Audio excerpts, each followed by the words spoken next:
I'm very happy with my house, I really am. It's in northern New Jersey, northwestern New Jersey. It's a great place, it's a beautiful home. The people who own it are really very cooperative with us. I mean, they seem to enjoy the fact that we use it. And it's a great place, it's very expansive, and I think it was a good choice for the New York underboss. I opened the door and there were 3 people standing there.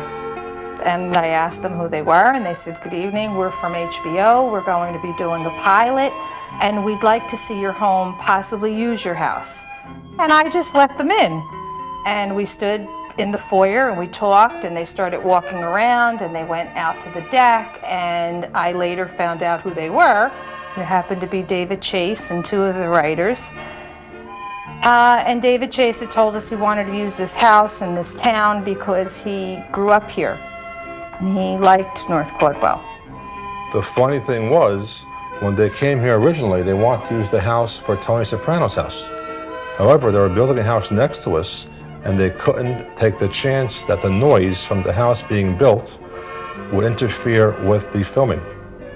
Surprisingly, 2 years later, in the summer of 2000, David Chase came back to the home. And it was then that they told us that they had selected our home to be used as Johnny Sack's home. That's how they started to use the house. They began filming in late September. They were great, everybody was fine, they couldn't have been nicer, they took great care of the house, they treated our children well, they treated the neighbors well. We had a lot of fun that day. It was a great experience for us. We'd do it again in a second. Vince Crotola came in here. He was phenomenal.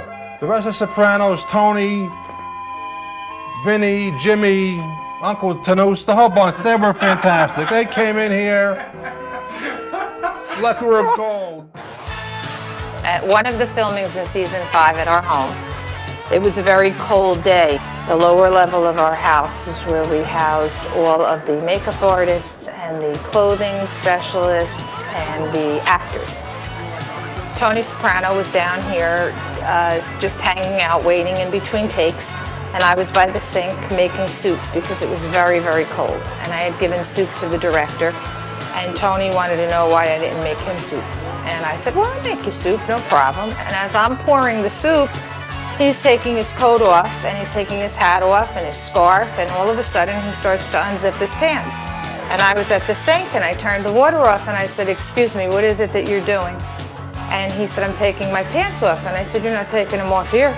And he says, "Don't worry about it, I have pantaloons on underneath." And I said, "Well, that's all right, I just can't take my